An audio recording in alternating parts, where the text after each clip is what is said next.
Hello नमस्कार, मैं doctor Rajneesh Kumar आप सभी का एक बार फिर से हार्दिक स्वागत करता हूं। आज की वीडियो लेक्चर में हम चर्चा करेंगे कि परीक्षाओं में आए हुए पर्यायवाची शब्द याद करने का सही तरीका क्या हो सकता है। क्योंकि जब भी आप हिंदी व्याकरण की किताब को देखेंगे तो उसमें हजारों पर्यायवाची शब्द आपको मिल जाएंगे और ये संभव नहीं है कि आप सभी को याद कर पाएँ। तो हम कुछ ट्रिक्स को अपनाएँगे जिससे कि आप आवश्यकता अनुसार और परीक्षा में अच्छा परफॉर्मेंस करने के दृष्टिकोण से उन पर्यायवाची शब्दों को ज़रूर ध्यान में रखें। जैसे ही हम लेक्चर में आगे बढ़ेंगे, आपको ध्यान में रखना पड़ेगा कि पर्यायवाची शब्द तो हम याद करेंगे ही, इसके अलावा बहुत सारे परिवारों में हमने देखा है कि छोटे बच्चों के नामकरण को लेकर काफ़ी मशक्कत करना पड़ता है। लोग सर्च करते हैं कि क्या इसका नाम रखा जाए। तो इस लेक्चर के माध्यम से आप किसी का नामकरण भी कर सकते हैं और उन अर्थों से आप परिचित हो सकते हैं जिसको कि आप छोटी कक्षाओं यानी कि कक्षा 8वीं तक खूब याद किया करते थे। तो चलते हैं सीधे हम बात करते हैं पर्यायवाची शब्दों के ऊपर। सबसे पहले हम समझेंगे कि आखिरकार ये पर्यायवाची शब्द है क्या? पर्यायवाची शब्द को प्रतिशब्द भी कहते हैं। प्रतिशब्द मतलब जैसे कि ध्वनि है और दूसरा शब्द है प्रतिध्वनि। तो पर्यायवाची मतलब जिस शब्द को का अर्थ आप जान रहे हैं, उसी से मिलता-जुलता हुआ एक और शब्द अगर देखा जाए तो अर्थ की दृष्टि से शब्दों के अनेक रूप हैं, जैसे पर्यायवाची शब्द, युग्म शब्द, एकार्थक शब्द, विपरीतार्थक शब्द, समुच्चरित प्राय शब्द। तो आपने देखा कि अर्थ के दृष्टिकोण से बहुत सारे शब्दों के भी रूप हैं, इसमें से कि एक पर्यायवाची शब्द भी है। आगे चलकर हम युग्म शब्द, एकार्थक शब्द, विपरीतार्थक शब्द और समुच्चरित प्राय शब्द के बारे में भी पढ़ेंगे। सही मायने में देखा जाए पर्यायवाची शब्द का अर्थ क्या है? जिन शब्दों के अर्थ में समानता हो, उसे पर्यायवाची शब्द कहते हैं। तो एक चीज आपको ध्यान में रखना पड़ेगा कि शब्द का महत्व तभी है जब तक उसका अर्थ है। यानी कि शब्द और अर्थ दोनों का बहुत ही गंभीर संबंध है। ठीक है? तो अगर आपसे कोई पूछे, खासतौर से इंटरव्यू में पूछा जा सकता है कि पर्यायवाची शब्द से आप क्या समझते हैं? तो आपको बहुत सामान्य रूप से बताना है कि जिन शब्दों के अर्थ में समानता हो, उसे पर्यायवाची शब्द कहते हैं। पर्यायवाची शब्दों की अधिकता से जो भी संबंधित भाषा होती है, वो समृद्ध मानी जाती है। यानी कि जिस भी भाषा का हम अध्ययन करते हैं, उसमें पर्यायवाची शब्द का होना बहुत ही महत्वपूर्ण हो सकता है। खासतौर से हम संस्कृत की बात करें, हिंदी की बात करें या फिर जितनी भी अन्य भारतीय भाषाएँ हैं उनकी। इसके अलावा आप अंग्रेजी में बहुत सारे सिनोनिम्स का अध्ययन किए होंगे। वहाँ भी पर्यायवाची शब्दों का भंडार है। तो कोई भाषा तभी समृद्ध मानी जाती है जब उसमें पर्यायवाची शब्दों की अधिकता होती है। अब सवाल उठता है कि जो भाषा जितनी संपन्न होगी, पर्यायवाची शब्दों की संख्या उतना ही अधिक होगी। ये तो हमने देख लिया। लेकिन क्या जो शब्द हैं, वो कहीं किसी के स्थान पर यूज़ किए जा सकते हैं? यानी कि ये शब्द अपने आप में इतने पूर्ण होते हैं कि एक ही शब्द का प्रयोग सभी स्थितियों और सभी स्थलों पर अच्छा नहीं लगता। कहीं कोई शब्द ठीक बैठता है और कहीं कोई शब्द। एक बात याद रखने की ज़रूरत है कि इन शब्दों में अर्थ की समानता होते हुए भी इनके प्रयोग एक तरह के नहीं होते हैं। तो कहने का मतलब है कि अर्थों में तो समानता होती है, लेकिन उनका प्रयोग मनमौजी ढंग से नहीं किया जा सकता है। जैसे हम मंदिर जाते हैं, तो हम जल चढ़ाते हैं और जब घर में आते हैं, तो पानी पीते हैं। अब कोई ऐसा श्रद्धालु या भक्त नहीं कहेगा कि मैं शंकर जी के मंदिर में पानी चढ़ाने जा। पानी अक्सर आप देखते होंगे चढ़ता है जब कोई बीमार रहता है।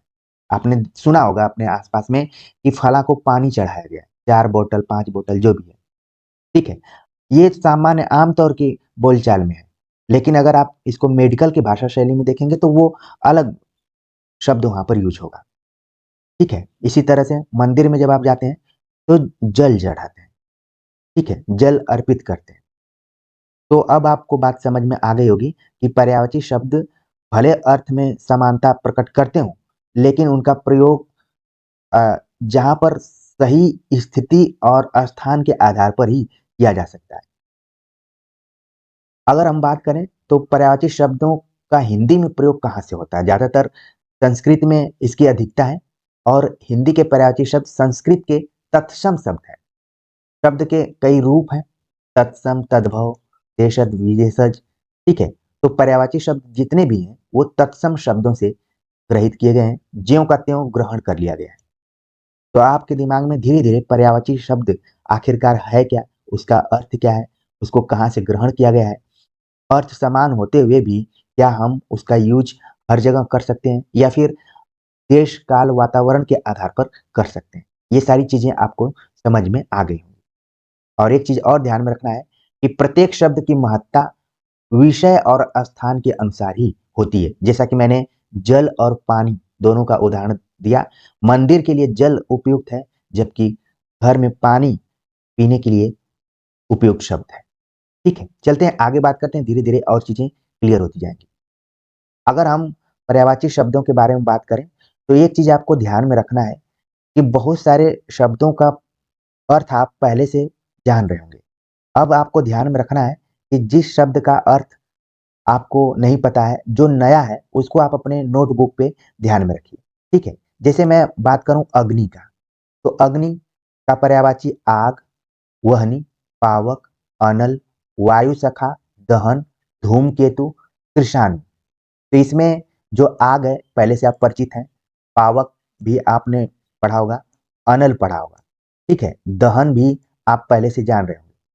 अब अग्नि के पर्यायवाची में जिन शब्दों का सामना आपके जीवन में पहली बार हुआ हो या फिर जो आपको लग रहा हो कि ये तो हमने अग्नि के पर्यायवाची में नया शब्द देखा है, उसको आप नोट कर लीजिए। अब आप जैसे बार-बार नहीं याद करेंगे कि अग्नि आग है, पावक है, अनल है, दहन है, ऐसे नहीं याद करना है। बल्कि आप याद करेंगे कि वहनी शब्द जो है, ये अग्नि का पर्यायवाची, इसको नोट करेंगे आप। वायु सखा, यानी कि वायु की जो शाखा है, वो अग्नि में है। जैसे आप देखते होंगे जहाँ पर आग लगती है, थोड़ा-सा उसमें हवा देंगे आप, तो आग बढ़ने के स्थान पर घटने के स्थान पर बढ़ जाती है। अगर आग की मात्रा कम है, तो कई बार बुझ भी जाती है, लेकिन जब जंगल में लग जाए या फिर आप देखते होंगे गर्मी के समय में कई बार गेहूँ के खेत कई बीघे में जल जाते हैं। तो वायु शाखा जब आउट ऑफ कंट्रोल होती है अग्नि, तो हवा जो है उसमें बढ़ाने का काम करती है। तो इसको नोट करना है आपको। धूमकेतु, ये भी नया शब्द है अग्नि के दृष्टिकोण से। और कृषाण, तो आपने देखा कि जो भी इसमें शब्द दिए गए थे उसमें से 3-4 शब्द आपके लिए नए होंगे। इन्हीं को आप अपने नोटबुक पर नोट कर लीजिए और समय निकाल कर देखते रहिए। रोज-रोज अगर देखते रहेंगे तो आपके दिमाग में वो धीरे-धीरे बैठना शुरू हो जाएगा। तो उम्मीद है कि अग्नि के माध्यम से आने वाले सभी अ, पर्यायवाची शब्दों को आप इसी दृष्टिकोण से देखेंगे। दूसरा शब्द दिया हुआ है असुर। असुर का पर्यायवाची है धनुज, दानव, दैत्य, राक्षस, यातुधान, निशिचर, निशाचर, रजनीचर। तो इसमें से बहुत सारे शब्द हैं जो कि आप पहले से जान रहे हैं। अब आपके दिमाग में तुरंत आना चाहिए कि कौन-सा ऐसा शब्द है जो कि नहीं जानते हैं। जैसे यातुधान, परीक्षा में आ गया कि यातुधान किसका पर्यायवाची शब्द है, तो इसको आप अगर नोटबुक पर अलग से लिखे रहेंगे, तो तुरंत आप बता देंगे कि ये असुर शब्द का पर्यायवाची है। बाकी आप धनुज, दानव, दैत्य, राक्षस, निशिचर, निशाचर, रजनीचर, ये सारी चीज़ें आप जान रहे होंगे इन शब्दों का। तो आपको यहाँ पर यातुधान नाम का जो शब्द है, इसको नोट कर लेना है, पर्यायवाची के तौर पर असुर का। तीसरा शब्द है अनुपम। अनुपम अपूर्व, अनोखा, अद्भुत, अनूठा, अद्वितीय, अतुल। तो ये सामान्य तौर पर सभी शब्दों से आप धीरे-धीरे परिचित हो गए होंगे। अमृत, अमृत का पर्यायवाची है पीयूष, सुधा, अमीय, जीवनोदक। तो बचपन के दिनों में आप अमृत का पीयूष, सुधा, अमीय जान रहे होंगे। जीवनोदक नया आपके लिए होगा, इसको अपने कॉपी पर नोट कर लीजिए। इसके बाद हम देखते हैं अश्व। अश्व का जो पर्यायवाची है वाजी, हय, घोटक, घोड़ा, सैंधव, तुरग, तुरंग। तो इसमें जो घोड़ा शब्द है, इससे आप पहले से परिचित होंगे। इसके अलावा है को भी आप पहले से जान रहे होंगे। कुछ शब्द हैं जिसमें कि वाजी, वाजी को नोट कर लीजिए। घोटक, सैंधव। इतिहास पढ़ते हुए सैंधव सभ्यता के बारे में आपने पढ़ा होगा, लेकिन यहाँ पर सैंधव मीन्स क्या है? घोड़ा है, अश्व है। और यहाँ पर दो शब्द आप देख रहे हैं, तुरग और तुरंग। यहाँ पर केवल बिंदी का अंतर है। तुरग मीन्स भी घोड़ा होता है और तुरंग मीन्स भी घोड़ा होता है। तो इसको तो हर हालत में मोस्ट इंपॉर्टेंट करके अपने कॉपी पर नोट कर लीजिए, ठीक है। उम्मीद है कि धीरे धीरे मेरा जो ट्रिक है याद करने का सही तरीका जो है वो आपको समझ में आ रहा होगा। और ऐसे ही शब्द परीक्षाओं में पूछ लिए जाते हैं जिस पर कि लगता है कि हमारे दिमाग में वो बैठ गई है। हो सकता है कि आप पर्यायवाची पढ़ें तो आधे घंटे, 45 मिनट, 1 घंटे तक याद रहे, लेकिन इतना आपके जीवन में काम है कि फिर चीजें धीरे धीरे भूलने लगती हैं, तो उनको एक जगह नोट करना पड़ता है। आगे देखते हैं आंख। आंख का जो पर्यायवाची दिया गया है, नेत्र, लोचन, नयन, चक्षु, ऋग, अक्षि, अंबक, दृष्टि, विलोचन। तो इसमें से हो सकता है कि कई शब्दों को पहले से आप जानते रहोगे कि ये आंख का पर्यायवाची है, ठीक है। जैसे नेत्र हो गया, लोचन, नयन, चक्षु, इसको नोट कर लीजिए आप। चक्षु मीन्स आंख। अक्षि, ये बहुत ही इंपॉर्टेंट है, इसको नोट कर लेना है। अक्षि मीन्स आंख। अंबक, अंबक को भी नोट करना है। अंबक माने आंख, दृष्टि, विलोचन, ये सारे आप जान रहे हो। तो आंख के पर्यायवाची कई शब्द दिए हुए थे, अब आपके लिए नए थे। चक्षु, चक्षु भी पुराना है, एक तरीके से दो ही शब्द यहाँ पर मुझे लग रहे हैं कि नए हैं, अक्षि और अंबक। तो इनको नोट कर लीजिए। इसी तरीके से आगे देखते हैं, आकाश शब्द है, ठीक है। आकाश का पर्यायवाची क्या है? लिखा हुआ है देव, व्योम, गगन, अभ्र, अंबर, नभ, अंतरिक्ष, आसमान, अनंत। तो इतने पर्यायवाची दिए गए। अब आपके लिए नए पर्यायवाची शब्द क्या हो सकते हैं उसको हम देखते हैं।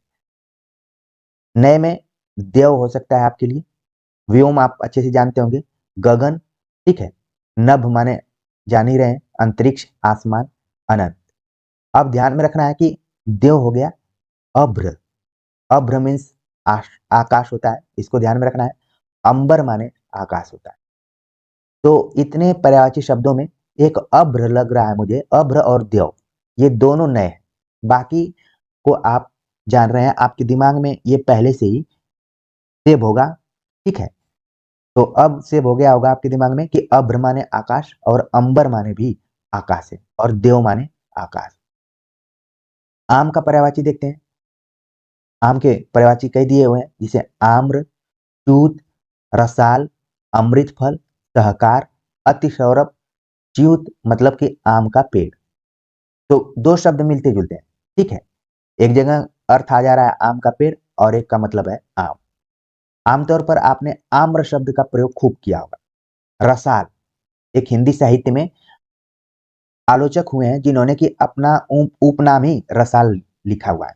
तो अगर इस लेक्चर को आप गंभीरता से देख रहे हो, सुन रहे हो, तो कमेंट्स कर जरूर बताइए कि रसाल उपनाम किसका रहा है।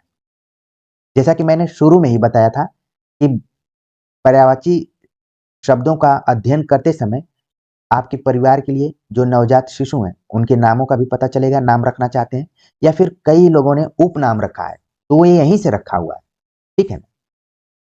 आम का अर्थ हो गया रसाल। अमृत फल, आम को क्या कहा गया? अमृत फल कहा गया।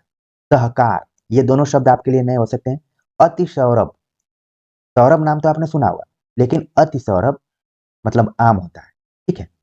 तो नए जो पर्यायवाची आम के मिले आपको, अमृत फल, सहकार, अति सौरभ, 3 मिले और बाकी को अपने ध्यान में रखिए। आगे बात करते हैं आनंद। आनंद शब्द है तो इसका जो पर्यायवाची है, मोद, प्रमोद, हर्ष, आमोद, सुख, प्रसन्नता, आह्लाद, उल्लास। जैसे मैंने आनंद शब्द के पर्यायवाची शब्दों का नाम लिया, आपके दिमाग में आगे और कि फला फला को मैं जानता हूं, जिसमें कि मोद, प्रमोद, आमोद, इन तीनों को तो आप वैसे ही याद कीजिए कि घर के परिवार में 3 व्यक्तियों के नाम है। इसके अलावा हर्ष, प्रसन्नता, आह्लाद, उल्लास। तो लगभग आनंद शब्द के सभी अर्थों से आप परिचित हैं, ठीक है। आगे बात करते हैं आश्रम शब्द दिया हुआ है। आश्रम मतलब मठ, विहार, कुटी, अस्तर, अखाड़ा, संघ। इसमें आप देख रहे हैं कि सारे शब्दों को आप जान रहे थे, यहाँ पर अस्तर शब्द दिया गया है जिसका अर्थ होता है आश्रम। ठीक है, तो इसको नोट कर लीजिए। इसके बाद हम देखते हैं इच्छा शब्द दिया हुआ है। इच्छा का क्या पर्यायवाची है? आकांक्षा, इप्सा, अभिलाषा, चाह, कामना, मनोरथ, स्पृहा, ईहा, वांछा। तो इसमें से कई ऐसे शब्द होंगे जो आपके लिए नए होंगे, जैसे इप्सा। ठीक है, इप्सा मतलब इच्छा। स्पृहा, स्पृहा को आपको ध्यान में रखना है। इसके अलावा जो दिया है ईहा, ये भी है, और वांछा। ये इच्छा के कई शब्दों में 3 शब्द हैं जो कि आपके लिए नए हैं, बल्कि 4 शब्द हैं। इप्सा, स्पृहा, ईहा और वांछा। ठीक है, आपने एक शब्द सुना होगा वांछनीय, ये यहीं से बना हुआ है, यानी कि इच्छित जो चीज है। फिर भी हमें याद करना है, तो अपने नोटबुक पे इप्सा, स्पृहा, ईहा को जरूर रख लीजिए। और बाकी आप जान रहे होंगे आकांक्षा, अभिलाषा, चाह, कामना, मनोरथ। ठीक है, पुष्प की अभिलाषा में चाह नामक शब्द आया हुआ है, अगर माखनलाल चतुर्वेदी की कविता को पढ़ेंगे तो। ठीक है, इसके बाद हम देखते हैं इंद्र। इंद्र का पर्यायवाची है सुरपति, मघवा, पुरंदर, वासव, महेंद्र, देवराज। तो इसमें सबसे पहले आपके दिमाग में आ गया होगा सीरियल इत्यादि देखते हुए देवराज इंद्र। देवराज देवताओं के राजा, तो ये आप पहले से परिचित होंगे। इसके अलावा सुरपति, सुर मतलब देवता और पति मतलब जो उनका राजा स्वामी हो, तो ये सब। लेकिन ध्यान में रखना है मघवा, अगर परीक्षा में आ जाए कि मघवा किस शब्द का पर्यायवाची है, तो आपके दिमाग में आना चाहिए कि इंद्र का है। पुरंदर भी कई बार पूछा जाता है, पुरंदर इंद्र। वासव, वासव दत्ता नाम की एक रचना है, वहीं से लिया गया है। वासव मतलब इंद्र। महेंद्र मतलब इंद्र। तो इसमें से जो भी नए शब्द आपके लिए हो, जरूर आप अपनी नोटबुक पर नोट कर लीजिए। इंद्र, आप देखेंगे कि ऐसे व्यक्ति रहे हैं कि इनकी कुर्सी हमेशा खतरे में रही है।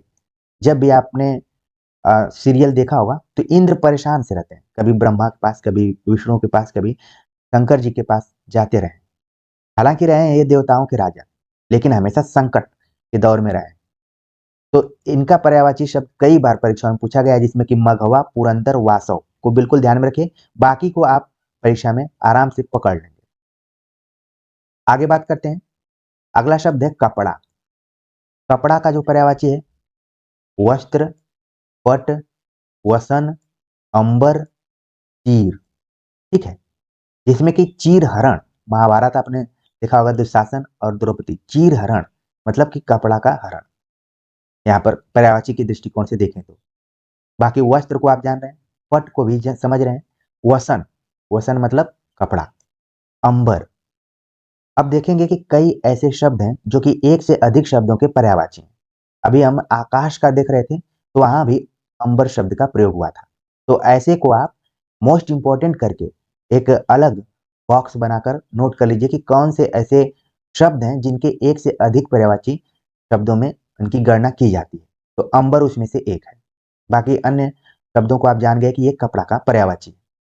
इसके बाद हम देखते हैं कमल। कमल का जो पर्यायवाची है सरोज, जलज, अब्ज, पंकज, अरविंद, पद्म, कंज, शतदल, अंबुज, तरसिज, नलिन, तामरस। तो इसमें से कई ऐसे शब्द हैं जिनको आप पहले से जानते हैं। कुछ नए शब्द हैं जैसे अब्ज, अब्ज मतलब कमल। इसके बाद है शतदल। खासतौर से कमल के पर्यायवाची में अंत में ज का प्रयोग होता है। जितना आप देख रहे हैं, ज मतलब उत्पन्न होना, जो तालाब में उत्पन्न होता है, जो जल में उत्पन्न होता है। आब मतलब अब्ज। ठीक है, पंख जो कीचड़ में उत्पन्न होता है। अरविंद, ये थोड़ा सा अलग है।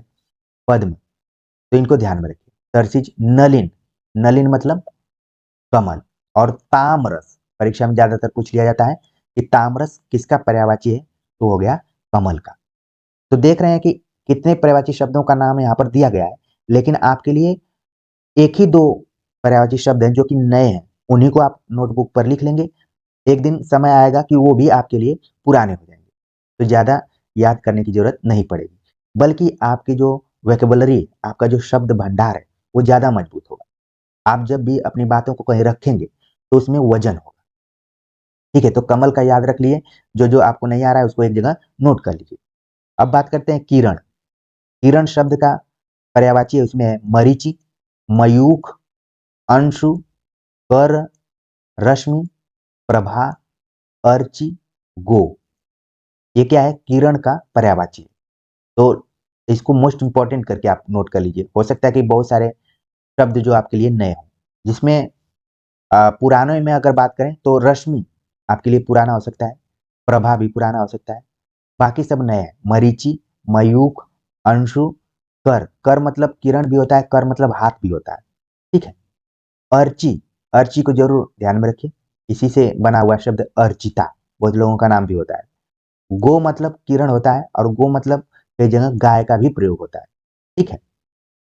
तो आपको किरण शब्द देख रहे हैं कि इसमें जितने भी पर्यायवाची शब्दों का नाम दिया गया है, वो आपके लिए ज्यादातर नए ही है, तो इनको आप नोट कर लीजिए। इसके बाद शब्द जो है कुबेर। कुबेर मतलब इसका जो पर्यायवाची दिया गया है, कि नरेश, यक्षराज, धनद, धनाधिप, राजराज। तो हम लोग आमतौर पर कुबेर का मतलब ये पढ़ते थे कि जिसके पास खूब धन हो, वो कुबेर कहलाता है। ठीक है। अब यहाँ पर देखिए इसका पर्यायवाची किन्नरेश अगर आ जाए तो आप कुबेर का अर्थ वहां पर लगाएंगे। यक्षराज, ये भी कुबेर का पर्यायवाची है। धनत को आप पकड़ लेंगे, धनाधिप को पकड़ लेंगे, राजराज। ठीक है, ये कुबेर का अर्थ है। तो तीन आपको यहाँ पर अर्थ नए हैं, इन तीनों को नोट कर लीजिए। इसके बाद देखते हैं गणेश। गणेश दिया हुआ, गणेश का पर्यायवाची काफी इंपॉर्टेंट है आपकी परीक्षा के दृष्टिकोण से, कहीं ना कहीं पूछ ही लिया जाता है, तो इसको मोस्ट इंपॉर्टेंट करके रखिए। और देखते हैं कि कितने शब्दों से आप पहले से परिचित हैं और कितने शब्द हैं जो कि आपके लिए नए हैं। इसमें गणेश का जो पर्यायवाची दिया गया है, लंबोदर, एक दंत, मूषक वाहन, गजवदन, गजानन, विनायक, गणपति, विघ्ननाशक, भवानी नंदन, महाकाय, विघ्नराज, मोदक प्रिय, मोददाता। अच्छा, जितने पर्यायवाची शब्द हैं, जैसा कि शुरू में ही हमने बताया था कि ये समान अर्थ वाले होते हैं। कई बार पर्यायवाची शब्द अ, जिस शब्द के पर्यायवाची होते हैं उसके कुछ गुणों से भी मेल खाते हैं, जैसे कि लंबोदर। अब लंबोदर दिया गया है तो जिसका उदर लंबा हो, यानी कि गणेश की जब भी मूर्ति आप देखेंगे तो वहां पर उनके पेट को लंबा दिखाया गया है। एक दंत, एक दांत, मूषक वाहन, चूहा जिसका वाहन हो, गजवदन जिसका मुख हाथी का हो, गजानन, आनंद मतलब मुख, वही है, विनायक। ठीक है, इसको ध्यान में रखना है। गणपति, इसको भी ध्यान में रखना है आपको। विघ्ननाशक, ऐसा माना जाता है कि कोई भी काम शुरू किया जाता है तो गणेश का नाम लेकर किया जाता है, कि बाधाओं से मुक्त कर रखें, बाधाओं का नाश करें। विघ्ननाशक। भवानी नंदन, ठीक है, महाकाय, विघ्नराज, मोदक प्रिय, मोददाता। तो इसमें आपने देखा कि गणेश के पर्यायवाची शब्दों में आपको कई ऐसे शब्द थे जो कि पहले से मालूम थे, लेकिन कुछ शब्द हैं जो कि आपके लिए नए हो सकते हैं। अब ये नए का जो मैं बात कर रहा हूँ, ये अलग अलग विद्यार्थियों के लिए अलग अलग हो सकता है। ठीक है, तो जो आपको नया लग रहा है, जो आपको लग रहा है कि ये मेरे लिए कठिन है, उसको नोट कर लीजिए। चलिए आगे बात करते हैं गंगा। गंगा का भी पर्यायवाची खूब परीक्षाओं में आता है, जिसमें है जाह्नवी, देव नदी, सुरसरित, भागीरथी, मंदाकिनी, देवापागा, ध्रुवनंदा। ठीक है, ये गंगा के पर्यायवाची हैं, जिसमें कि आप जाह्नवी से परिचित होंगे, देव नदी, सुरसरित, भागीरथी, मंदाकिनी, देवपागा, देवापागा और ध्रुवनंदा। लगभग सभी शब्दों से आप परिचित होंगे, क्योंकि बचपन के दिनों से ही हमें को रटाया गया है कि फला फला शब्द का पर्यायवाची क्या हो सकता है। आगे बात करते हैं गेह। गेह मतलब क्या है? इसका पर्यायवाची दिया है घर, निकेतन, भवन, सदन, आगार, आयतन, आवास, निलय, धाम, गृह। तो इतने जो शब्द हैं सब गेह के पर्यायवाची हैं। अब आप देखते होंगे कई लोगों के घर बने रहते हैं तो वहाँ पर कहीं जगह लिखा रहता है कि निकेतन है, फला निकेतन, फला भवन, फला सदन, ठीक है, फला आवास, फला निलय। आप जब मंदिर जाते हैं तो फला धाम। तो इस तरीके से दिया रहता है। तो जो आपको नया लग रहा हो इसमें, जैसे घर आप जान रहे हैं, निकेतन भी जान रहे हैं, भवन, सदन। आगार शब्द जो है आपके लिए नया है। आगार मतलब गे। आयतन भी नया है, ठीक है। बाकी जितने भी शब्द दिए गए हैं सबसे आप परिचित होंगे। तो गे के इतने शब्दों में दो शब्द जो कि आपके लिए नए हैं। बाकी आपने प्रेमचंद का एक उपन्यास पढ़ा होगा, सेवा सदन, मतलब ऐसा घर जहां पर सेवा इत्यादि करने का मौका दिया गया है लोगों को, सेवा सदन, ठीक है। तो इसी तरीके से जोड़कर आपको अध्ययन करना है। जो नया शब्द आपको दिख रहा है उसको अपने कॉपी पर नोट करते जाइए। अगला शब्द है गदहा। गदहा दिया हुआ है। अब देखते हैं इसका जो पर्यायवाची क्या है। खर, गर्दभ, धूसर, रासभ, बेसर, चक्रवान, वैशाख नंदन। इसका भी पर्यायवाची परीक्षाओं में खूब पूछा जाता है गदहा को। हम लोग इसको हल्के में लेते हैं, लेकिन यही परीक्षा में आ जाएगा तो भारी संकट पैदा कर सकता है। खर मतलब गदहा, गर्दभ, धूसर, रासव। तो इसमें कुछ ऐसे शब्द हैं जो कि आपके लिए नए होंगे।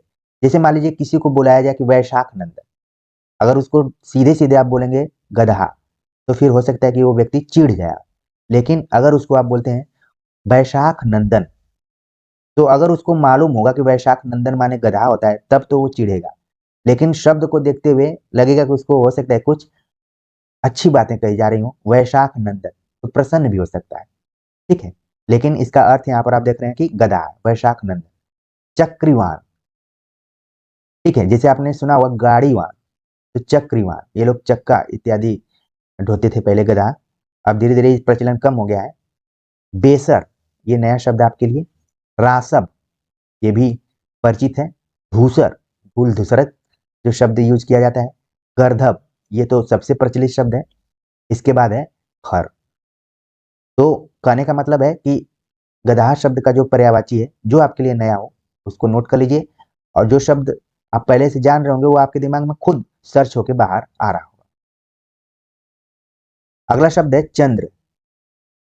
चंद्र शब्द का जो पर्यायवाची है, चांद, चंद्रमा, हिमांशु, सुधांशु, सुधाकर, सुधाधर, राकेश, शशि, सारंग, निशाकर, निशापति, रजनीपति, मृगांक, कलानिधि।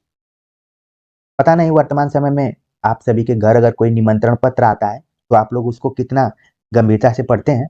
वहां पर भी देखेंगे आप, तो जितने भी परिवार का नाम रहता है किसी न किसी पर्यायवाची शब्द से जुड़ा रहता है। यहाँ पर देखिए चंद्र शब्द दिया हुआ है, तो चंद्र के बहुत सारे पर्यायवाची यहाँ पर दिए हैं। इसमें से कुछ आप पहले से जानते हैं, कुछ हो सकता है कि आपके लिए नया हो। जो नया हो उसको आप नोट कर लीजिए। जैसे कि आप देख रहे हैं कि चांद, चंद्रमा, हिमांशु, सुधांशु, सुधाकर, सुधाधर, राकेश, शशि, ये आपके लिए नए हैं, पुराने हैं।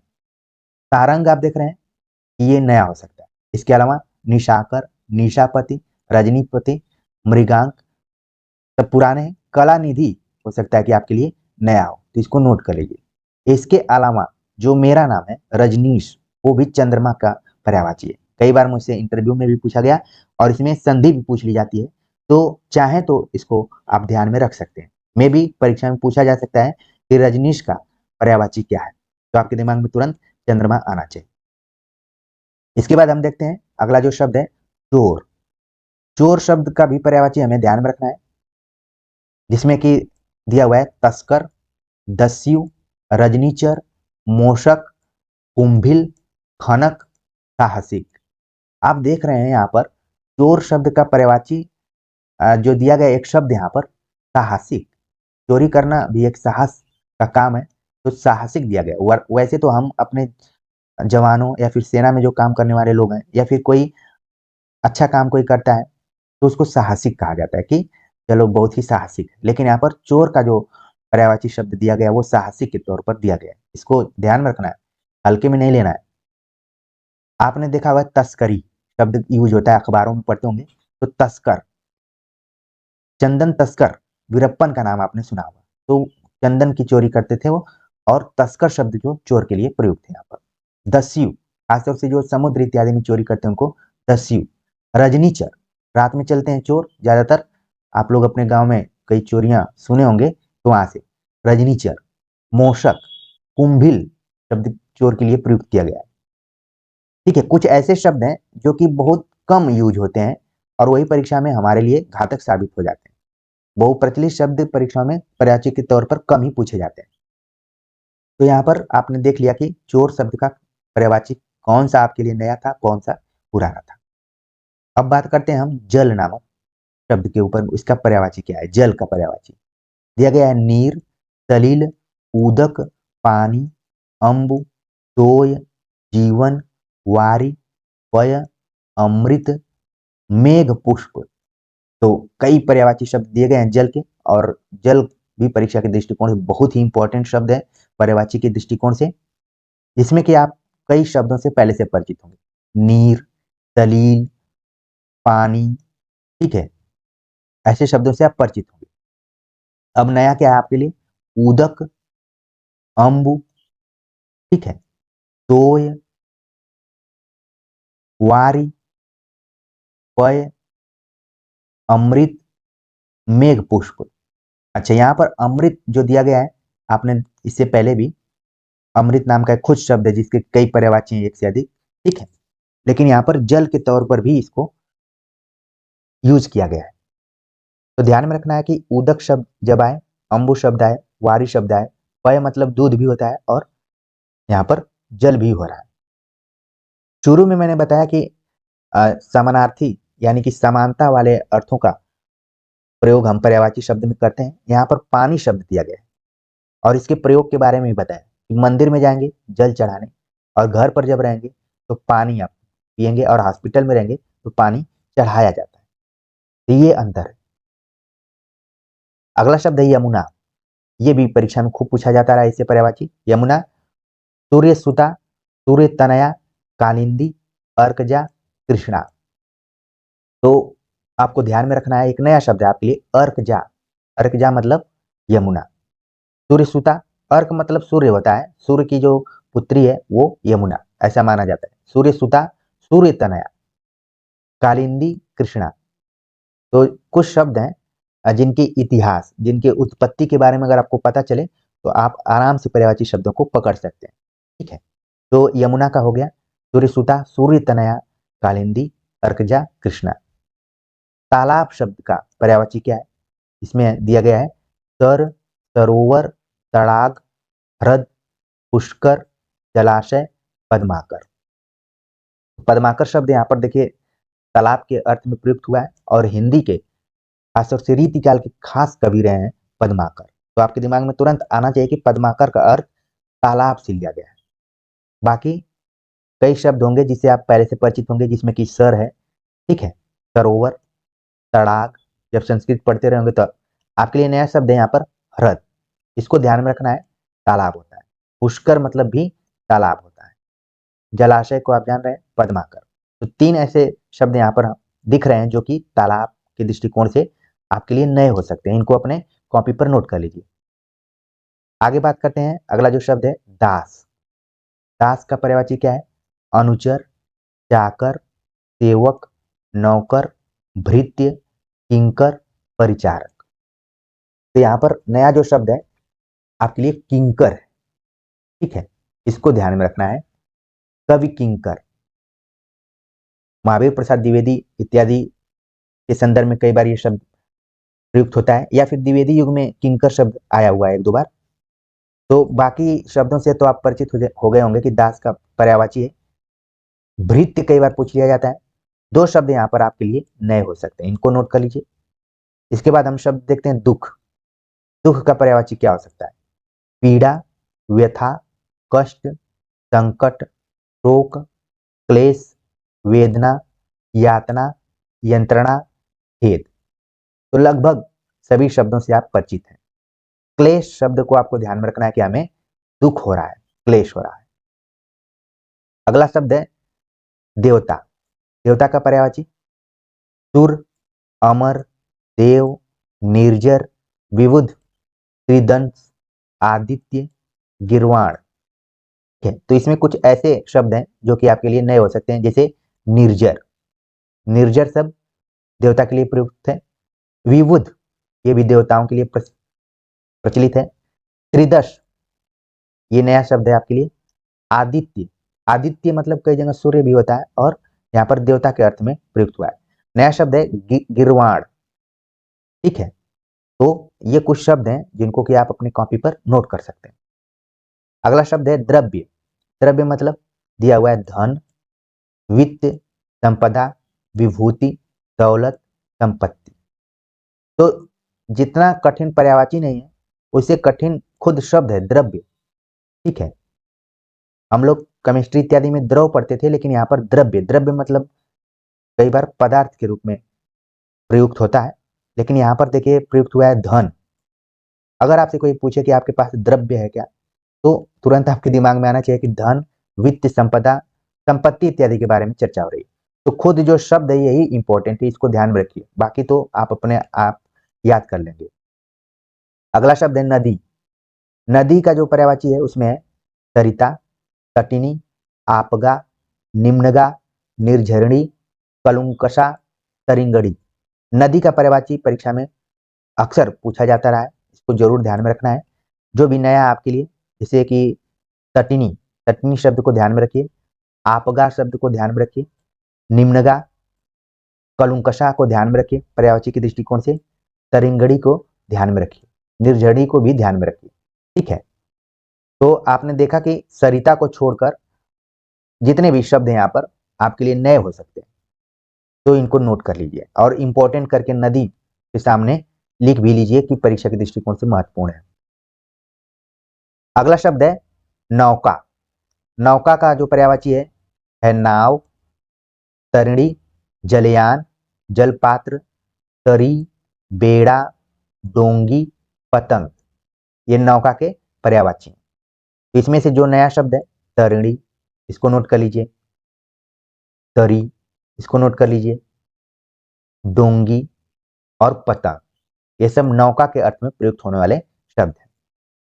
इसके बाद हम बात करते हैं पत्नी शब्द। पत्नी का क्या अर्थ है? भार्या, दारा, गृहिणी, बहू, वधू, कलत्र, प्राणप्रिया, अर्धांगिनी। तो सबसे पहले परिचित होने वाला शब्द जो है अर्धांगिनी, मतलब पत्नी। इसके अलावा ध्यान में रखना है भार्या मतलब भी पत्नी है, दारा मतलब भी पत्नी है, ये सब आ जाते हैं एग्जाम में। गृहिणी, अर्धांगिनी के बाद गृहिणी शब्द का प्रयोग पत्नी के अर्थ में है। कलत्र, कलत्र को बिल्कुल आप ध्यान में रखिए। बहु वधु तो आप पता कर लेंगे तुरंत, लेकिन कलत्र माने क्या होता है? पत्नी होता है। आपको तीन शब्द यहाँ पर नए दिख रहे होंगे। कलत्र है एक, दूसरा है भार्या और दारा। बाकी चीजों को आप पकड़ लेंगे। ठीक है, पत्नी का हमने देख लिया, तो पति का देख लेते हैं। पति शब्द का जो अर्थ है यहाँ पर पर्यायवाची भर्ता, वल्लभ, स्वामी, आर्यपुत्र। तो दो नए शब्द आपको दिख रहे होंगे। भर्ता मतलब पति। कई बार आप देखे होंगे इसका तत्सम शब्द जो आता है भरतार। ठीक है, इसका गांव में खूब यूज किया जाता है भरतार का। और दुल्हन गाँव मंगलचार आयो राम राजा भरतार। तो यहाँ पर कबीर ने भी पति के अर्थ में यूज किया है। तो भरता। वल्लभ, वल्लभाचार्य का नाम आपने सुना होगा, तो वहां पर वल्लभ मतलब क्या होता है? पति होता है। और स्वामी आर्यपुत्र आप देखे होंगे। मुझे उम्मीद है कि बहुत सारे विद्यार्थी जुड़े हैं जो कि कोई ना कोई सीरियल देखते होंगे। अब तो टीवी पर देखने की जरूरत नहीं, यूट्यूब पर भी सब कुछ मौजूद है, या फिर ऐप भी बने हुए हैं अलग अलग टीवी सीरियल्स के। तो वहां पर जो शब्दावली यूज की जाती है अक्सर वो पर्यायवाची शब्द के रूप में ही रहता है। ठीक है, अब आगे बात करते हैं हवा शब्द। हवा मतलब वायु, समीर, मरूद, वात, बयार, प्रकंपन, समीरण, पवन। तो इतने शब्द थे हवा के। अब इसमें नया शब्द क्या आपके लिए हो सकता है? नया शब्द इसमें है मरूद। ठीक है, वात भी नया हो सकता है आपके लिए, बयार। ये तीन शब्द मेरे हिसाब से नए हैं। बाकी जितने भी शब्द हैं वो सब आप परिचित हैं। समीरण को भी नया में रख लीजिए, समीर से बना हुआ है समीरण। तो हवा, वायु, समीर, मरुद, वात, बयार, प्रकंपन, पवन। पक्षी शब्द परीक्षाओं के दृष्टिकोण से इंपॉर्टेंट है। इसका देख लेते हैं पर्यायवाची क्या है। विहंग, विहग, खग, पखेरु, परिंदा, चिड़िया, शकुंत, अंडज, पतंग, द्विज। बहुत ही इंपॉर्टेंट ये शब्द है परीक्षाओं के दृष्टिकोण से। अगर पर्यायवाची की बात करें, कई ऐसे शब्द होंगे जिसमें कि आपको नए लग रहे होंगे। जैसे यहाँ पर दिया गया है विहंग। विहंग मतलब भी पक्षी है और विहग मतलब भी पक्षी है। बस ध्यान रखने वाली बात है कि केवल यहाँ पर अनुस्वार का अंतर आपको दिख रहा है। तो विहंग, विहग पक्षी, खग मतलब पक्षी, पखेरु पक्षी, परिंदा इसी से जुड़ा हुआ है, जुड़ी हुई एक रचना है परिंदे। कमेंट्स कर जरूर आप बता सकते हैं कि किसकी रचना है, किसकी कहानी। तो ये परिंदा मतलब पक्षी। चिड़िया, शकुंत, शकुंत मतलब पक्षी होता है, इसी से बना हुआ है शकुंतला। ठीक है। और एक जब आप पढ़ेंगे चार सप्तक तो उसमें भी सप्तकों की चर्चा करेंगे तो शकुंत नामक एक कवित्री रही। अंडज, अंडज भी आपके लिए नया हो सकता है। अंडज मतलब पक्षी, जिनका जन्म अंडे के माध्यम से होता है, वो पक्षी। पतंग, आपने देखा कि पतंग मतलब पक्षी और नौका में भी आया था पतंग। तो इसको आप इंपॉर्टेंट करके एक बॉक्स जो मैंने बताया था बनाकर उसको नोट कर लीजिए। द्विज मतलब पक्षी, कई बार ब्राह्मण के अर्थ में भी आता है द्विज। तो पक्षी शब्द के पर्यायवाची को जरूर आप अपने ध्यान में रखिए, परीक्षाओं में खूब पूछे जाते हैं। अगला शब्द है पर्वत। पर्वत मतलब भूधर, शैल, अचल, महीधर, गिरि, नग, भूमिधर, तुंग, अद्रि, पहाड़। तो पर्वत के कुछ ऐसे शब्द हैं जो कि आप पहले से परिचित होंगे, लेकिन कुछ नए शब्द हैं वो आपके लिए जरूरी हैं। जिसमें कि दिया हुआ है तुंग, हिमाद्री तुंग प्रबुद्ध शुद्ध भारती। तुंग मतलब पर्वत, अद्रि मतलब भी क्या आता है, पर्वत। बाकी सारे शब्दों से आप परिचित होंगे, तो इन दोनों को नोट कर लीजिए। अगला शब्द है पंडित। पंडित मतलब सुधी, विद्वान, कोविद, बुध, धीर, मनीषी, प्राज्ञ, विचक्षण। तो अब पंडित शब्द में जो नया आपके लिए कोविद, बुध, ठीक है। बाकी शब्द जो हैं वो आप पकड़ लेंगे कि पंडित के अर्थ में। अगला शब्द है पुत्र। पुत्र का मतलब तनय, सूत, बेटा, लड़का, आत्मज, तनुज। ये सब पुत्र के पर्यायवाची हैं। और नीचे आप देखेंगे कि पुत्री का जो पर्यायवाची दिया गया है मिलता जुलता है। तनया मतलब खाली आ की मात्रा लग गई, पुत्री हो गई। सुता, बेटा, ई की मात्रा लग गई, आत्मजा। दुहिता, नया शब्द आपके लिए यहाँ पर दुहिता। नंदिनी, ठीक है। ये दो नए शब्द हैं। बाकी पुत्र का याद है तो पुत्री का भी आप अच्छे से याद कर सकते हैं। और आमतौर पर आपने देखा होगा कि पुल्लिंग का स्त्रीलिंग करते समय कई बार आ की मात्रा जब शब्द बन जाते हैं, मतलब पुल्लिंग स्त्रीलिंग में बदल जाता है। यहाँ पर भी आपको वही देखने का एक उदाहरण दिखा। ठीक है। अब बात करते हैं पृथ्वी। पृथ्वी जो शब्द है इसका पर्यायवाची परीक्षाओं में खूब पूछा जाता है, इसको इंपॉर्टेंट करके नोट कर लीजिए। पृथ्वी मतलब भू, इला, भूमि, धरा, उर्वी, धरती, धरित्रिणी, धरित्री, धरणी, वसुधा, वसुंधरा। इसमें आपके लिए नया है इला। इला मतलब पृथ्वी। और इला डालमिया करके एक रचनाकार है। मैं इसलिए रचनाकारों से जोड़कर बता रहा हूँ कि आपका पर्यायवाची भी तैयार हो और रचनाकारों के बारे में एक जिज्ञासा उत्पन्न हो कि जब इतना साहित्यिक नाम है तो उनकी रचना में भी कुछ खास विशेषता हो सकती है। उर्वी, उर्वी आपके लिए नया शब्द है, बाकी शब्द आपके लिए सब पुराने हैं। तो ईला मतलब पृथ्वी और उर्वी मतलब पृथ्वी। अगला शब्द है पुष्प। पुष्प का हम देख लेते हैं।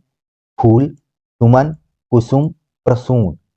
तो सभी शब्दों से लगभग आप परिचित हैं, प्रसून को ध्यान में रख लीजिए। अगला शब्द है बाण।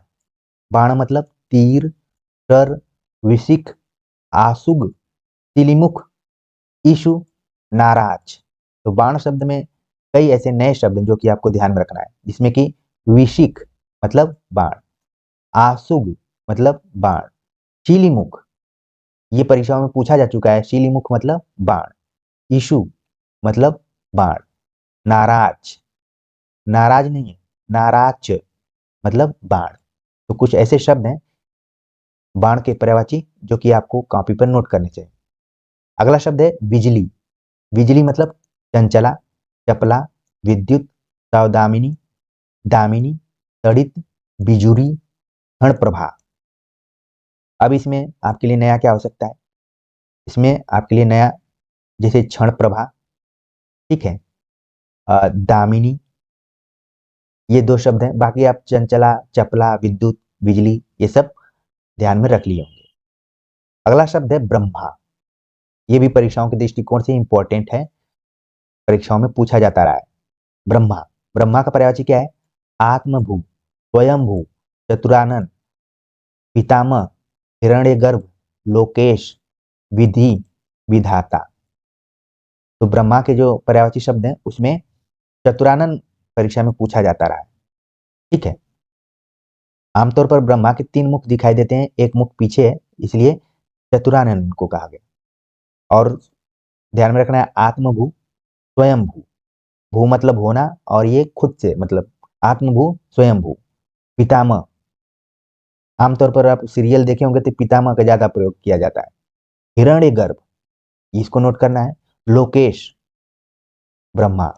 विधि, विधाता, आमतौर पर प्रयुक्त किया जाता है कि विधि के विधान को टाला नहीं जा सकता, तो ब्रह्मा के अर्थ में यह सब प्रयुक्त होता है। अगला शब्द है वृक्ष। वृक्ष मतलब तरु, द्रुम, पादप, विटप, अगम, पेड़, गाछ। तो आपके लिए नया शब्द इसमें क्या आ सकता है? इसमें नया शब्द आपके लिए है अगम और गाछ। बाकी तरु मतलब आप जान रहे होंगे, द्रुम, तोड़ द्रुमों की मृदु छाया। पंत ने लिखा है एक कविता, द्रुम मतलब वृक्ष। पादप, आपने जब जीव विज्ञान वनस्पति विज्ञान पढ़ा होगा तो पादप शब्द का प्रयोग वहां पर खूब किया जाता है। विटप, विटप भी आपके लिए नया हो सकता है, ठीक है। विटप, अगम और गाछ ये नए शब्द हैं। और पेड़ तो सबसे ज्यादा प्रचलित होने वाला शब्द है। तो वृक्ष का पर्यायवाची आपके दिमाग में बैठ गया होगा, तरु, द्रुम, पादप, विटप, अगम, पेड़, गाछ। खासतौर से अगम को आप ध्यान में रखिए क्योंकि मिलता जुलता नहीं है बल्कि एकदम से अलग प्रतीत हो रहा है, लेकिन पर्यायवाची है वृक्ष का। अगला शब्द है मछली। मछली का पर्यायवाची क्या है? मत्स्य, झक, मीन, जल जीवन, सफरी और झक। या फिर इसमें केवल अंतर है, यहाँ पर खटखोट से आ गया है। तो मछली का ध्यान में रखिए, मत्स्य, झक को ध्यान में रखिए, ठीक है। और मीन मतलब मछली, जल जीवन। अगर परीक्षा में आ जाए कि जल जीवन का मतलब क्या है, तो हो सकता है कि कई लोग इसको वायु से अर्थ लगा लें, लेकिन यहाँ पर देखिए क्या है, यहाँ पर बताया जा रहा है कि जिसका जीवन ही जल है वो क्या है? मछली। सफरी, सफरी मतलब मछली, ये भी नया है। और झक का मैंने बताया, इसको नोट कर लेना है। महादेव, अगला शब्द है महादेव। जैसे ब्रह्मा इंपॉर्टेंट है वैसे ही महादेव भी परीक्षाओं के दृष्टिकोण से इंपॉर्टेंट है। महादेव का पर्यायवाची है शंभु, ईश, शंभु, ईश, पशुपति, शिव, महेश्वर, शंकर, चंद्रशेखर, भव, भूतेश, गिरीश, हर, त्रिलोचन। इसमें से कई ऐसे शब्द होंगे जो कि आपके लिए पुराने होंगे, कुछ शब्द हैं जो कि नए हो सकते हैं, जिसमें कि चंद्रशेखर, इसको नोट कर लीजिए, ठीक है। जानने के लिए अगर थोड़ा सा समय निकाल कर आप ध्यान देंगे तो इसका अर्थ भी आप जान जाएंगे, लेकिन जल्दीबाजी में हो सकता है कि गड़बड़ भी हो जाए। बाकी जितने भी शब्द हैं, भूतेश, भूतेश भी महादेव, गिरीश, हर, हर हर महादेव, ठीक है। तो ये है त्रिलोचन। तो लगभग, क्योंकि महादेव बहुत लोगों के इष्ट होते हैं तो इनके हर नाम से लोग परिचित होते हैं। शिव शंभु, एक गाना भी चला है शंभु शंभु करके, ठीक है। ईश, ईश मतलब तो वैसे देवता होता है, लेकिन महादेव के अर्थ में इसका प्रयोग हो रहा है। पशुपति, महाराज। शिव, महेश्वर, महेश्वर सूत्र इन्हीं से निकला हुआ था जो कि 14 महेश्वर सूत्र है। शंकर जानते हैं आप सारे लोग। तो उम्मीद है कि महादेव का पर्यायवाची आपके दिमाग में बैठ गया होगा। आगे बात करते हैं, अगला शब्द है मेघ। मेघ मतलब घन, जलघर, वारिद, बादल, नीरद, वारिधर, पयोद, अम्बुद, पयोधर। कई बार कहा जाता है कि अगर आप अ, बादल का पर्यायवाची जानना चाहते हैं तो बादल, कमल और समुद्र, इन सब का पर्यायवाची एक दूसरे से थोड़ा थोड़ा मिलता रहा है, तो इनको विशेष तौर पर हमें ध्यान में रखना है। जैसे मेघ मतलब घन, ठीक है, बादल का अर्थ है यहाँ पर जलघर, वारिद, बादल, नीरद, वारिधर, पयोद, अम्बुद, पयोधर। पयोधर का अलग अर्थ भी होता है, सन के अर्थ में इसका प्रयोग होता है। बाकी जितने भी शब्द यहाँ पर दिए गए हैं मेघ का, लगभग सबसे आप परिचित होंगे। मुनि शब्द है, मुनि मतलब पर्यायवाची दिया यति, अवधूत, ठीक है, धूत, अवधूत। जब आप आदिकाल पढ़ेंगे तो वहां पर अवधूत शब्द का प्रयोग एक आगे जगह आया हुआ है, खासतौर से नाथ साहित्य में। सन्यासी, सन्यासी शब्द आप देखिए कैसे लिखा गया है, शुद्ध अशुद्ध में पूछ लिया जाता है। सन्यासी को मुनि कहा गया है। वैरागी, जिसको वैरागी उत्पन्न हो गया हो। तापस, संत, भिक्षु, महात्मा, साधु, मुक्त पुरुष, ये सब मुनि का पर्यायवाची। अगला शब्द है रात्रि। रात्रि मतलब पर्यायवाची इसका क्या दिया है, सरवरी, निशा, रात, रैन, रजनी, यामिनी, त्रियामा, विभावरी, क्षणदा। तो इसमें रात्रि के कई ऐसे शब्द होंगे जो कि आपके लिए नए होंगे, जिसमें कि सरवरी शब्द जो है नया हो सकता है, ठीक है। इसके बाद आपके लिए यामिनी शब्द, त्रियामा, विभावरी, ठीक है, क्षणदा। खासतौर से इसमें आपको महादेवी वर्मा की कई रचनाएं दिख रही होंगी, जिसमें कि यामा यहाँ पर देखिए लिया हुआ है, क्षणदा भी रचना है, विभावरी, भीति, विभावरी, जागरी। तो रात्रि के सब पर्यायवाची हैं। जो शब्द आपके लिए नए हो उनको जरूर नोट करते रहिए। अगला शब्द है राजा। राजा नृप, भूप, महीप, महीपति, नरपति, नरेश, भूपति, राव, सम्राट, ये सब राजा के पर्यायवाची हैं। इसमें से अब नया क्या आपके लिए है, महीपति। इसको आप नोट करिए क्योंकि इसमें पति शब्द लगा है, थोड़ा सा कंफ्यूजन क्रिएट हो सकता है कि कोई दूसरा अर्थ ना हो जाए, तो ये राजा के अर्थ में है। अगला शब्द है विष्णु। विष्णु, जितने देवताओं के नामों पे पर्यायवाची शब्द बने हैं उनको विशेष तौर पर आपको ध्यान में रखना है। विष्णु का जो पर्यायवाची है गरुण ध्वज, अच्युत, जनार्दन, चक्रपाणी, विश्वंभर, मुकुंद, नारायण, ऋषिकेश, दामोदर, केशव, माधव, गोविंद, लक्ष्मीपति, विभु, विश्वरूप। तो जैसे ही मैंने विष्णु के पर्यायवाची शब्दों का नाम लिया तो आपको लग रहा होगा कि मैं आपके आसपास के लोगों का नाम ले रहा हूँ, आपके गांव में जितने भी लोग रहते हैं उनका नाम ले रहा हूँ, ठीक है। बहुत सारे ऐसे शब्द इसमें थे जो कि किसी न किसी के नाम है, और मैंने शुरू में ही बताया कि पर्यायवाची शब्दों से ही नामकरण किए गए हैं ज्यादातर लोगों के। फिर भी हमारे लिए नए क्या शब्द हैं इसमें, गरुण ध्वज कम नाम होता है, ठीक है। अच्युत नाम होता है, जनार्दन, चक्रपाणी, विश्वंभर, मुकुंद, नारायण, ऋषिकेश, दामोदर, केशव, माधव, गोविंद, लक्ष्मीपति, विभु तक नाम होते हैं। विश्वरूप। तो इतने पर्यायवाची में आपको दो शब्द ऐसे दिखे हैं जिनको की नोट करने की जरूरत है। अगला शब्द है समुद्र। समुद्र का पर्यायवाची क्या है, सागर, जलधि, पारावार, सिंधु, नीरनिधि, नदीश, पयोधि, अर्णव, पयोनिधि, रत्नाकर, अवधि, वारिश, जलधाम, नीरद, ठीक है। तो समुद्र के पर्यायवाची भी परीक्षाओं में आते रहे हैं। इसमें से जो आपको ध्यान में रखना है, पारावार मतलब समुद्र, ठीक है। इसके बाद अवधि, अवधि मतलब समुद्र। बाकी को आप आराम से वहां पर विकल्प के तौर पर मिलाते हुए सही आंसर निकाल सकते हैं। इन दोनों को ध्यान में रखें। एक शब्द यहाँ पर अर्णव भी है, अर्णव भी समुद्र का पर्यायवाची है। अगला शब्द है समूह। समूह मतलब समुदाय, वृंद, गण, संघ, पुंज, दल, झुंड, मंडली, टोली, जत्था। तो ये क्या है, समूह के पर्यायवाची, जिसमें आपने सुना होगा कवि वृंद, ठीक है, शिक्षक गण, छात्र गण, और रेलवे स्टेशन पर ट्रेन पकड़ने जाते होंगे तो वहां पर प्रयुक्त होता है कृपया यात्रीगण ध्यान रखें। तो ये क्या है? समूह के अर्थ में। अगला शब्द है सरस्वती। तो मैंने जैसे आपको बताया था कि देवताओं के पर्यायवाची को जरूर ध्यान में रखिए। सरस्वती, सरस्वती का पर्यायवाची क्या है? ब्राह्मी, भारती, भाषा, वाक, गिरा, शारदा, वीणापाणी, वागीशा। ठीक है। तो सरस्वती के सभी शब्दों के जो पर्यायवाची दिए गए हैं सबको ध्यान में रखना है। यहाँ पर सबसे आप परिचित होंगे ही। यहाँ पर देखिए गिरा शब्द जो है आपके लिए हो सकता है नया हो, बाकी सारे शब्दों से आप परिचित होंगे। अगला शब्द है सर्प। सर्प का पर्यायवाची क्या है? अहि, भुजंग, विषधर, प्याल, फणी, उरग, पन्नग, नाग, सांप। तो इसमें आपके लिए नया हो सकता है अहि शब्द जो है ये हो सकता है। इसके अलावा ब्याल, कामायनी पढ़ेंगे तो ब्याल शब्द का एक जगह प्रयोग किया गया है।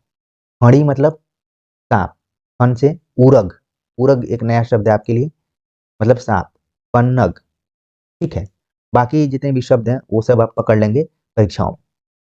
अगला शब्द है सोना। सोना भी पर्यायवाची दृष्टिकोण से बहुत ही इंपॉर्टेंट है। इसके पर्यायवाची शब्द हैं सुवर्ण, स्वर्ण। अब देख रहे हैं सुवर्ण जिसका रंग क्या हो? पीले कलर का हो, सोने के समान हो, सुवर्ण। और एक है स्वर्ण, दोनों में अंतर है, बोलने में भी और लिखने में भी।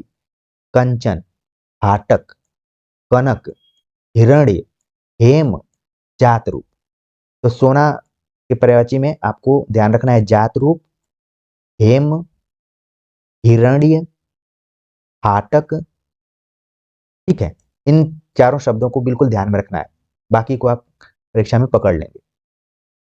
अगला शब्द है सूर्य। सूर्य से संबंधित ये पर्यायवाची खूब परीक्षाओं में पूछे जाते रहे हैं।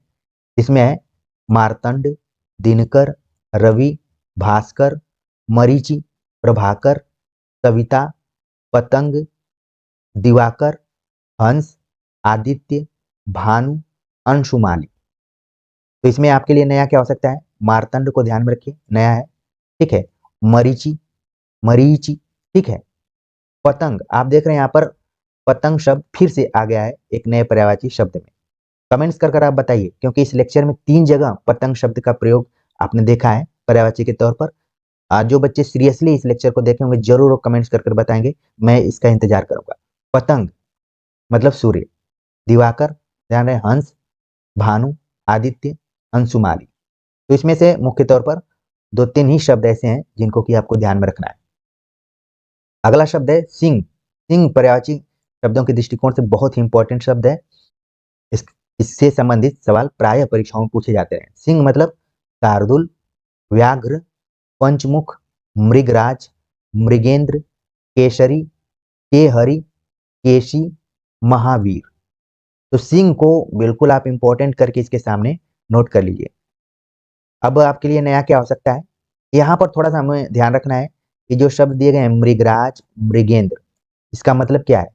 सिंह। कई बार इसको लोग हिरण इत्यादि भी समझ जाते हैं, तो ध्यान में रखना है कि मृगराज मतलब सिंह, मृगेंद्र मतलब सिंह होता है। केसरी, केसरी, केहरी और केशी, ये भी शब्दों को आपको ध्यान में रखना है कि ये सब सिंह के पर्यायवाची हैं। पंचमुख, पंचानन, पंचमुख, ठीक है। तो यहाँ पर आपको ध्यान में रखना है कि पंचमुख मतलब सिंह होता है। अगला शब्द है सुंदर।